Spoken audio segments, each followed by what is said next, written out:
Assalamualaikum warahmatullahi wabarakatuh. Salam sejahtera, Om Swastiastu, Namo Buddhaya, Salam Kebajikan.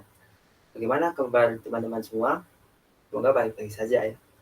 Di sini saya ucapkan selamat kepada teman-teman sekalian yang telah mengikuti serangkaian kegiatan LKMM PraTD dan melanjutkan dengan kegiatan LKM MTD. Ada sebuah pepatah mengatakan bahwasanya tak kenal maka tak sayang. Maka dari itu saya mohon izin untuk memperkenalkan diri. Next.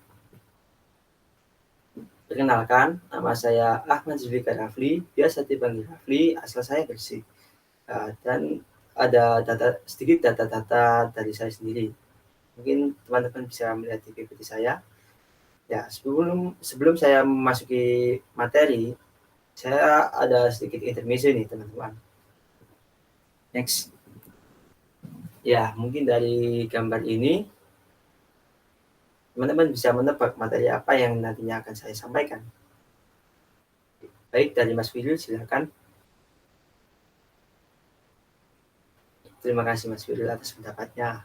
Dari pendapat Mas Firul sendiri, saya sedikit menyinggung dengan materi yang nantinya akan saya sampaikan.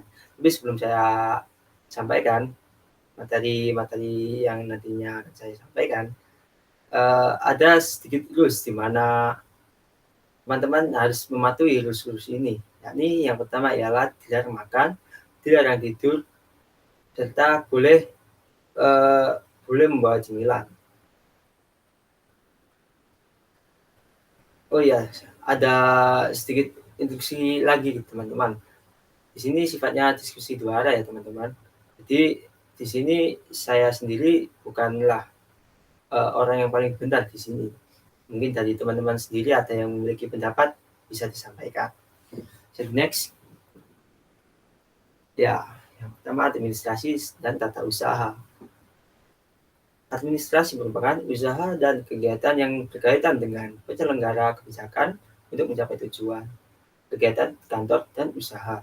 Tata usaha sendiri merupakan penyelenggara urusan tulis-menulis, keuangan dan sebagainya dalam perusahaan, negara dan sebagainya. Ya, mungkin dari sini ada yang ditanyakan. Baik, bisa di next. Kesekretariatan dan sekretaris. Next. Kesekretariatan merupakan segala kegiatan yang dilakukan oleh sekretaris. Sekretaris sendiri merupakan seorang pegawai atau anggota pengurus yang dipasrahi pekerjaan tulis-menulis, surat menyurat, dan sebagainya. Ya, jadi mungkin dari sini teman-teman sudah mengetahui sekretaris itu seperti apa. Tapi teman-teman sendiri apakah tahu tugas-tugas dari sekretaris itu sendiri? Ya, mungkin ada yang bisa berpendapat. Baik, Mbak Tasya, silakan. Terima kasih pendapatnya, Mbak Tasya. Mungkin dari pendapat Mbak Tasya sendiri, sebenarnya sedikit menyinggung dari tugas-tugas dari sekretaris sendiri. Ya, bisa di next. Jadi, sekretaris sendiri memiliki 3 tugas pokok. Yakni yang pertama ialah tugas kreatif, yang kedua ialah tugas rutin, dan yang ketiga ialah tugas pelaksana instruksi. Jadi next. Tugas kreatif. Tugas kreatif sendiri terdiri dari 3 poin, yakni pengelolaan waktu, perencanaan kerja, serta pemantauan. Pengelolaan waktu merupakan tugas seorang sekretaris yang nantinya akan mengatur waktu para anggotanya. Sedangkan perencanaan kerja ialah tugas sekretaris yang nantinya akan membuat perancangan prakerja. Sedangkan untuk pemantauan sendiri ialah tugas sekretaris yang nantinya akan memantau kinerja-kinerja dari para anggotanya. Jadi next, tugas rutinan. Tugas rutinan sekretaris sendiri terdiri dari 4 poin, yakni surat menyurat, membuat proposal dan LPJ, pengarsipan, serta membuat SOP atau standar operasional prosedur. Jadi next. Dan juga ada tugas pelaksana instruksi, yakni menyusun jadwal dan menyiapkan rapat, notulensi, serta menggantikan pemimpin. Ya, mungkin dari teman-teman sendiri sebenarnya yang menggantikan para pemimpin itu sekretaris, bukan wakil ya.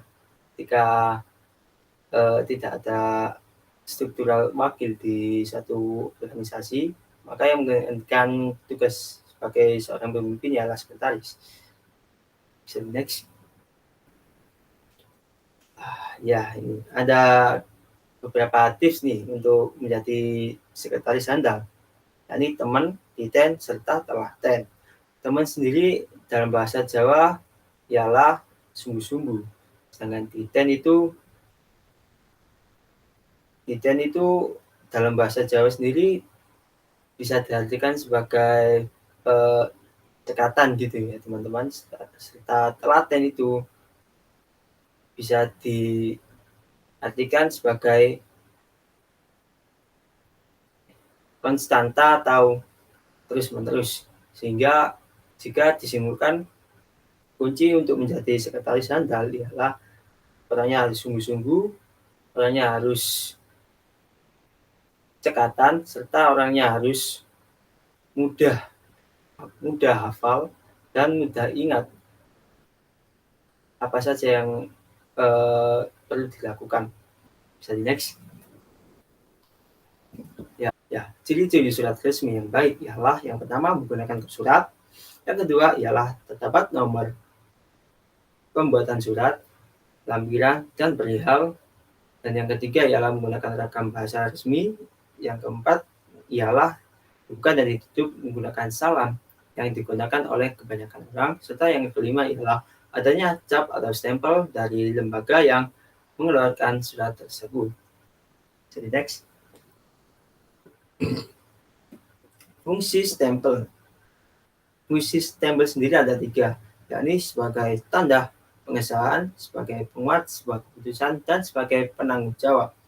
Jadi jika ada suatu surat tanpa adanya stempel, otomatis surat tersebut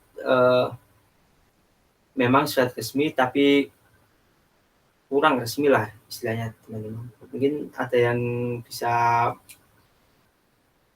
berpendapat tentang surat-surat ini, ya silakan Mbak Ali.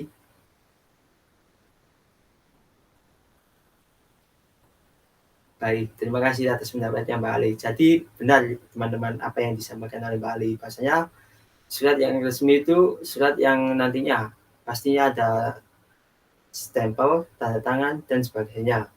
Ya, nanti ada kok teman-teman. Bisa di next.